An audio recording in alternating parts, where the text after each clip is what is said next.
So we have this 2005 Volkswagen Passat. You take a left turn and it grinds. So picked it up, thought, hey, maybe wheel bearing has gone bad. Nope. Ball joint? Nope. Started looking at it closely. Saw this. A practically machined groove under the on the back of the rotor. Then I found the culprit.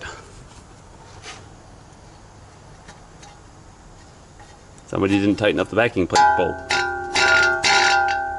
At first I thought it might have been a rock or something in there, but the bolt just backed out until it started hitting the rotor.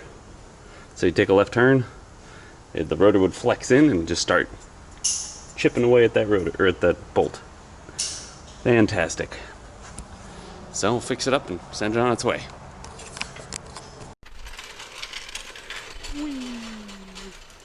Don't you like holding the shaft and riding?